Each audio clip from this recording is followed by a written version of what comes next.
Hey everyone, welcome back to Wireless Solutions. If your Android phone keeps opening files with the wrong app, like using the wrong browser, video player, or assistant, do not worry. Today's video will show you exactly how to change default apps on your Android device. I will walk you through the steps so you can choose which apps open your links, files, and actions every time. But before we jump in, here's a quick overview of what we will cover. Open Settings. Go to Apps. Choose Default Apps, clear and change app defaults. So let us get started. First, open your Settings app.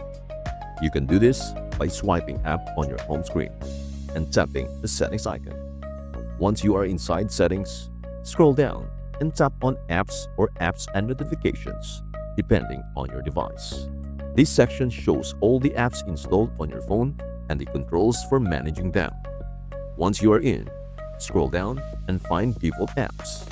Here, Android lets you quickly change common default apps such as your browser, phone app, messaging app, digital assistant, home launcher, and more. If you want a different browser or launcher, this is where you set it. Now, if the app or file type you want to change is not listed here, tap Opening Links instead. Some apps automatically open certain links or files.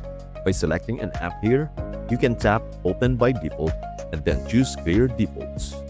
Once you clear the default, Android will ask you which app to use the next time you open that file or link, giving you the option to choose it just once or set a new default permanently. It is a good idea to check this section and clear any apps you no longer want as the default. This gives you full control over how your phone behaves when opening files, videos, PDFs, or links. And that's it. Changing default apps on Android is simple, and it helps make sure your phone works exactly the way you want it to. If this video helped you out, please don't forget to give it a thumbs up and hit the subscribe button for more helpful Android tips from Wireless Solutions. Have questions or topics you want to cover next? Let us know in the comments below. And hey, for disclaimer purposes, the information provided in this video is for educational purposes only. Steps and options may vary depending on your Android device or software version. Wireless Solutions is not affiliated with Google or any smartphone manufacturer. Thank you so much for watching, and we hope to see you in the next video. Bye for now.